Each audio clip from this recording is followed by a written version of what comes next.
por su presencia entre nosotros, su cuidado, su amor,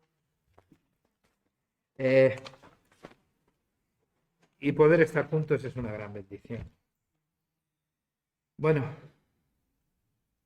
sabéis que hemos estado este tiempo atrás tratando, estamos, aquel clamor, ¿no?, de los discípulos de Jesús a Jesús, ¿no? Enséñanos a orar. Y entonces Jesús les enseñó a orar. Hizo unas consideraciones previas porque había unos antecedentes, que es la oración del hipócrita y el fariseo, que se convertía en un espectáculo religioso, o la oración de aquellos supersticiosos paganos, ¿no?, que se convertía en un método reglado, repetitivo y prolongado en el tiempo, porque pensaban que de esta manera podían llegar a ser escuchados por la deidad. Después de superar esas dos consideraciones previas, Jesús les dice a sus discípulos: vosotros cuando oréis, hacedlo así. Y es así como presenta lo que conocemos como el Padre Nuestro. La oración que no fue la oración de Jesús, como hablamos, sino que es la oración que Jesús invita a hacer a sus discípulos. Somos conscientes de que hay confesiones que recitan el Padre Nuestro y algunos se preguntan si estamos enseñando un modelo, no necesariamente hay que repetirlo, o no necesariamente debemos de orar estrictamente el Padre Nuestro. Pues sí podemos orarlo, ahora podemos hacerlo sin ningún tipo de problema. El problema está cuando no sabemos realmente por qué estamos haciéndolo y qué estamos tratando de decir cuando lo repetimos, ¿no? ¿A qué nos estamos refiriendo? De ahí que estemos abordando el tema del Padre Nuestro, y abordamos la primera parte, bueno, las dos primeras palabras del Padre Nuestro, que es Padre y Nuestro. Hablábamos de la paternidad de Dios, que sufre en el Nuevo Testamento una variación importante, porque sabemos que no todo el mundo es hijo de Dios, más allá de lo que la idea popular plantea, sino que la Escritura nos dice que a todos los que creen en su nombre, y a todos los que lo aceptan y creen en su nombre, les da la potestad de ser hechos hijos de Dios, que no son engendrados ni por voluntad de carne ni de sangre, sino por voluntad de Dios. Así pues, los creyentes vivimos el privilegio de ser hijos de Dios. Y esa paternidad de Dios que cabeza y que invoca el Padre Nuestro es aplicada a aquellos que han nacido de Dios por medio de Cristo, aquellos que han sido regenerados por el Espíritu Santo, por el cual podemos precisamente dirigirnos e invocar a Dios como Abba, Padre. ¿Sabéis? Ya lo sabréis, porque la palabra Abba quiere decir papá. Es de los primeros términos que un niño pequeño dice al dirigirse a su padre: papá, papaíto, ¿no? Y eso nos habla ya, porque nos sitúa a nosotros en una posición concreta, ¿no?, que es la de niños dependientes y confiados que se acercan a Dios confiadamente, ¿no?, como su Padre. Cada vez que nos dirigimos a Dios como Padre, al mismo tiempo, como dice la Biblia en Romanos capítulo 8, verso 16, supone un testimonio de nuestra fe. La oración cobra el verdadero sentido como práctica religiosa en ese marco filial, en ese marco de relación personal con Dios. Una relación que solo es posible por medio de Cristo. O sea, no hay manera de poder acercarnos. Por eso hay que orar en el nombre de Cristo, porque es que no hay otra manera de orar a Dios como Padre, si no es por medio de Cristo. Cristo, que nos ha hecho una nueva creación por medio de la obra del Espíritu Santo y la palabra creativa de Dios. Y es en ese marco en el que hemos de entender con toda la sencillez del mundo lo que es la oración. La oración, como hemos dicho en más de una ocasión, no es un espectáculo religioso, no es un ritual repetitivo basado en sentimientos supersticiosos, no es un medio para conseguir de Dios lo que queremos. La oración no es la manera de doblegar la voluntad de Dios a nuestro capricho y ambición personal. La oración no es siquiera una obligación que cumplimos con cierta resignación. La oración es el clamor de un hijo a su padre. La oración nos muestra, el Padre Nuestro nos muestra un Dios de amor, un Dios cercano, un Dios próximo. Padre Nuestro, ¿no? Y hablábamos también cómo esa relación filial con Dios como Padre nos, en consecuencia, nos lleva a orar siempre en plural.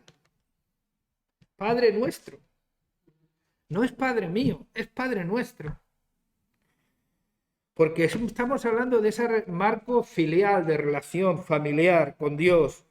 Y en ese marco de relación personal y filial con Dios, si Dios es nuestro Padre, es inevitable asumir la responsabilidad de la comunión de los unos con los otros, lo que llamamos la responsabilidad comunitaria. El apóstol Juan decía en 1 Juan capítulo 1, verso 3, lo que hemos visto y oído, eso mismo os hemos anunciado a vosotros, para que tengáis comunión con nosotros. Y nuestra comunión es con el Padre y con su Hijo Jesucristo. Así pues, estamos y estuvimos recordando algunas de las oraciones del apóstol Pablo cada vez que oraba, cómo mencionaba, cómo recordaba, cómo se acordaba, cómo insistía en pedir por la comunidad. Esa es la introducción. Si os dais cuenta, Jesús les enseña a sus discípulos a que lo más importante no es tanto el método, sino la conciencia de a quién nos estamos dirigiendo. Y nos estamos dirigiendo a un Dios que es nuestro Padre. Y recordar las palabras de Jesús. ¿Qué padre que su hijo le pide pan, le da una piedra? ¿O qué padre que su hijo le pide un pescado, le da una serpiente? Pues si vosotros, siendo malos, sabéis dar buenas dádivas a vuestros hijos, ¿cuánto no más vuestro Padre que está en el cielo dará el Espíritu Santo a todo aquel que se lo pida? Y es que no hay otra manera de llamar papá, papito, padre a Dios si no es por Cristo y por la obra de regeneración del Espíritu Santo en nuestros corazones. No aprendemos una liturgia religiosa simplemente. Entramos en una dimensión de una relación personal con Dios,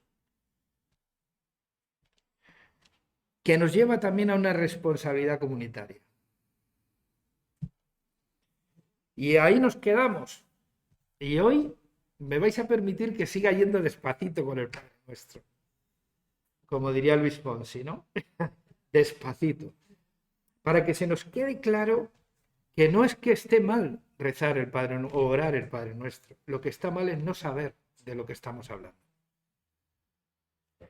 Y el conocimiento, además, es la base de la oración, el conocimiento de Dios. Fijaos que sigue diciendo, Padre nuestro que estás en los cielos. Algunos dicen Padre nuestro, Padre celestial, ¿no? Hablando de lo mismo. Si Dios se muestra como un Dios cercano con el concepto, con la idea, con la palabra Padre, Abba, Padre, podríamos estar hablando de la inmanencia de Dios, que es que Dios se hace como nosotros, cercano a nosotros, para que podamos entenderle, para que podamos conocerle, para que podamos acercarnos a Él. Y a veces le podemos ver tan cercano que podemos pasarnos, ¿no? Y, y perder ese respeto y esa reverencia, ¿no? Que a Dios se... Y perder incluso esa capacidad de asombro de Dios. De ahí que es interesante el término que estás en el cielo. Porque lo que nos está diciendo es ese Dios que se hizo Padre, que se acercó a nosotros, que es cercano y próximo a nosotros, también nos trasciende, es trascendente. Trasciende nuestro mundo material. Todo lo que nosotros conocemos. Sabéis que la trascendencia es una condición divina que se le atribuye principalmente a Dios. Dios, pues Él está por encima de todo, trasciende. Tenemos un Padre al que nos acercamos con toda la confianza del niño pequeño que se acerca a su padre llamándole papito, pero al mismo tiempo conscientes de que nuestro Dios trasciende lo que nosotros conocemos como el mundo terrenal y que su existencia es perfecta e infinita, algo que nuestra mente no puede entender. Es interesante esto, porque que Dios sea trascendente, que está por encima de todo, despierta en nosotros la capacidad de asombro, la capacidad de volver a ser asombrados por Dios. A veces, ¿sabes qué pasa? Que en la rutina de la vida religiosa perdemos precisamente esa capacidad de dejarnos sorprender por Dios. Parece que estamos tan acostumbrados a todos, que ya tenemos control de todo, que ya lo sabemos todo, y perdemos esa capacidad que Dios tiene de sorprendernos. Porque igual que es un Dios cercano, próximo a nosotros, es un Dios que está por encima de todo lo que nosotros conocemos, como espacio y como tiempo, sin perder su dimensión personal. Nos invita realmente a trascender a nosotros también con Él, siendo sus hijos. Algo que no estaba en nuestros planes. Haciéndonos partícipes de su divina naturaleza. Esa es la verdadera espiritualidad. A veces la espiritualidad creemos que tiene que ver con otras cosas. Pero la espiritualidad tiene que ver con esa capacidad de mantener una relación personal con un Dios personal que trasciende y que nos invita a trascender de nuestra vida terrenal y ordinaria, para interesarnos por otra vida y para asumir otra perspectiva de la vida que tiene que ver con una vida plena y una vida eterna. No sé si leísteis el artículo que envié el pasado 17 de septiembre por WhatsApp. No sé si lo leíste porque no vi ninguna respuesta, pero no pasa nada, porque yo a veces no tengo tiempo para responder. O sea, no respondo a todo lo que se pone. Pero no sé si lo leísteis. El 17, en el grupo del Camino.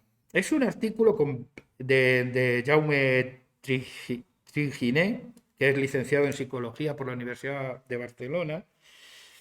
Y él nos habla de eso precisamente, de que cuando hablamos de la trascendencia de Dios, queremos decir que Dios trasciende todo lo que nosotros somos y todo lo que nosotros hemos construido como humanos.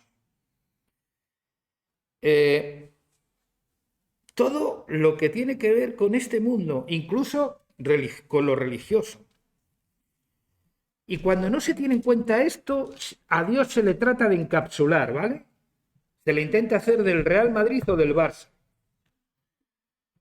Se le intenta, no, eso es el plan cutre, pero se le intenta hacer bautista o pentecostal. Se le intenta hacer de asambleas de hermanos o de la Iglesia de Cristo. Se le intenta hacer católico o protestante. Se le intenta encapsular a Dios en un método concreto, en una idea concreta, en un sistema de creencias concreto, en un sistema ritual e incluso organizacional concreto. Y a mí me parece que además de ser una osadía eso de tratar de encapsular a Dios, es una osadía, pero también nos puede llevar a un fundamentalismo equivocado. Y es peligrosísimo. Es peligrosísimo tener a un Dios, simplemente la idea de un Dios cruel, lejano, que no le interesa mi vida. Y por eso la figura paternal de Dios, de un Dios de amor cercano y próximo. Pero también es peligroso pensar que, bueno, que como es próximo lo puedo manejar, que como se hizo como yo, él piensa como yo, sus planes son mis planes, lo que a mí me gusta, a él le gusta. No, Dios trasciende todo eso. Es la trascendencia de Dios realmente lo que puede provocar y despertar y causar en nosotros el asombro, la fascinación y el deseo de conocerle más y mejor. El autor de este artículo concluye diciendo: Dios trasciende las coordenadas del espacio y tiempo y también de nuestras habilidades cognitivas. De Dios solo podemos decir lo que no es. Sí, ¿verdad? Todo lo demás son proyecciones. Cuando hablamos de la trascendencia de Dios, igual que cuando hablamos de la paternidad de Dios, nos inspira ternura, confianza, cercanía y proximidad. La trascendencia de Dios nos habla de la necesaria humildad para acercarnos a Dios.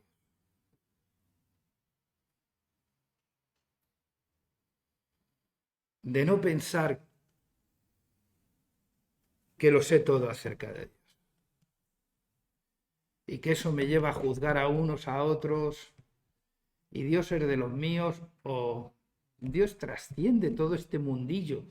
Cuando hablamos de trascender, es que trasciende todo lo que conocemos con nuestro mundo y nuestra vida humana y con todo lo que nosotros construimos como humanos.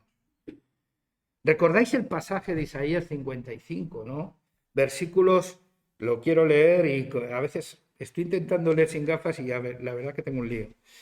Isaías 55, versículos 6 al 11 dice: Buscad al Señor mientras es posible encontrarlo, invocarlo mientras está cercano. Que el malvado abandone sus proyectos y la persona inocua sus planes. Que se convierta al Señor misericordioso, a nuestro Dios rico en perdonar. Mis planes, dice el Señor, no son vuestros planes. Mi proyecto no es vuestro proyecto. Estoy leyendo en una versión que es la palabra y por eso os puede sonar distinto. Mis planes no son vuestros planes, mi proyecto no es vuestro proyecto, oráculo del Señor. En la Reina Valera dice: mis pensamientos no son vuestros pensamientos, ni mis caminos vuestros caminos. Cuanto se alza los cielos sobre la tierra, así se alza mis proyectos sobre los vuestros. Así superan mis planes a vuestros planes. Dios trasciende nuestra forma de pensar. Dios trasciende nuestro camino. Dios trasciende nuestros planes y proyectos vitales. Dios está por encima de todo eso. Y tratar de encapsular a Dios en eso, además de como he dicho, ser una osadía, es peligroso. Necesitamos ser humildes en cuanto a nuestras pretensiones en lo relativo a la idea de Dios que tenemos y que hemos heredado, porque hemos heredado de alguien que nos ha predicado, que nos ha llevado a Jesús, una confesión que nos ha acogido. Pensamos que ya tiene que ser todo eso. Tenemos que abrirnos a la acción del Espíritu Santo, en la lectura diaria y humilde de la Escritura y a la obra de iluminación que el Espíritu Santo hace en nosotros. Si algo es digno de ser considerado en el marco de la oración es precisamente la necesidad de conocer a quien nos dirigimos para evitar caer en el error del fariseo, que después de un tiempo de oración terminar sin ser justificado, llegamos a la conclusión de que oraba consigo mismo. Qué triste es hablar solo. El apóstol lo recoge también lo que hemos hablado de los pensamientos de Dios no son nuestros pensamientos, sus planes no son nuestros planes, su proyecto no es nuestro proyecto. El apóstol Pablo lo recoge en 1 Corintios capítulo 2, verso 16 de la siguiente manera. Porque ¿quién conoce el modo de pensar del Señor hasta el punto de poder darle lecciones? Es que, ahora bien, nosotros estamos en posesión del modo de pensar de Cristo. Yo he visto orar a gente y para mí es un atrevimiento eso de decretar, de declarar. Es que hay que tener un desconocimiento de la Escritura y de Dios absoluto. Absoluto. ¿Qué decretar y qué declarar? ¿Tú quiénes somos para decretar o declarar? Cuando yo escucho orar a determinada gente que parece que toma café con Dios de la manera que se pone, chicos, parece que están tomando café, además muy cargadito. Café con Dios todas las mañanas y a mí me produce pavor.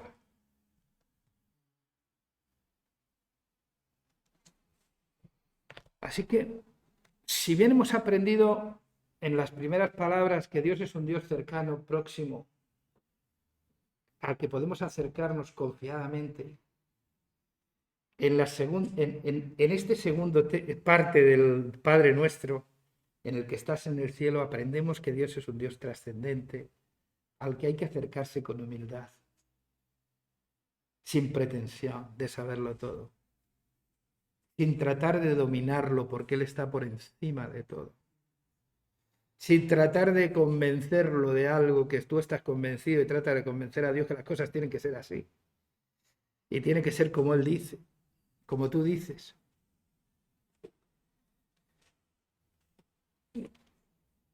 Y eso nos da humildad para acercarnos a Dios. Yo he visto a gente orar que decreta. Es que tú le ves orar y dices, es que se cree que manda tú. Es que se cree que lo sabe todo. A mí me encantan las oraciones de la gente nueva de la iglesia porque son espontáneas y frescas. Y es ese Abba Padre, es ese papito, es ese espíritu humilde y sencillo que se acerca a Dios confiadamente, sabiendo que no se acerca a Dios por méritos propios, sino que es en el nombre de Cristo. Pero que al mismo tiempo sabe también que ese Dios al que se acerca, que es un Dios cercano, revelado en Cristo, es un Dios que lo trasciende todo, que está por encima de todo, que es soberano, que es Señor. Amén. Y entonces esa combinación de un Dios humanado con el Dios que trasciende todo es lo que despierta en el creyente no la obligación de orar, sino el asombro de acercarte a Él, el deseo de estar con Él, el deseo de pasar tiempo con Él. Todos los que tenemos pareja sabemos que si algo puede acabar con la pareja es saber que la otra pareja descubra que estamos por obligación con ella. Eso es el asesino, eso es uno de los asesinos del matrimonio. Estamos por algo más que eso. No es la obligación que nos conduce a la resignación, sino que es el amor que nos conduce a la consideración del otro. Creo que debemos de ser más humildes y dejar de creernos que somos el oráculo del Señor, que debemos de empezar a acercarnos a Dios como Padre, utilizando ese término Abba, que se vincula a esa primera palabra de un niño sencillo, confiado y dependiente que se acerca al Padre. Oremos como niños y no como maestros pretenciosos que creen que lo saben todo y que conocen todos los misterios de Dios. No como el que lo sabe todo, sino como el que cree como un niño. Dejad que los niños, y el que no se hace como uno de los niños en cuanto a la malicia, es verdad que no en todo hay que ser un niño, pero en nuestra relación con Dios debemos de ser hijos confiados, que se acercan a Dios como hijos para tener un tiempo con el Padre. Así que quiero dejaros con estas dos ideas, porque para mí es importante, si pasamos ahora a la primera petición del Padre Nuestro, ya dejaría dos ideas. Y para mí es fundamental que esta semana pensemos en eso. Hemos estado pensando en que Dios es nuestro Padre por medio de Cristo y que eso nos inspira una relación y que la oración se inspira realmente en esa relación y no en mi necesidad ni en mi espiritualidad, sino en mi relación con Dios. Y que además hemos aprendido también que además de ser un Dios que es nuestro Padre, también al mismo tiempo consideramos y sabemos que nos acercamos a un Dios que todo lo trasciende, que está por encima de todo, que tiene el control de todas las cosas, que Él es Señor y soberano y que Él hace lo que quiere, cuando quiere y con quien quiere. Es que dejémonos sorprender por Dios, dejémonos asombrar por Él y acerquémonos confiadamente y humildemente a Él. ¿Ves? Vamos a dar gracias al Señor. Señor, estamos...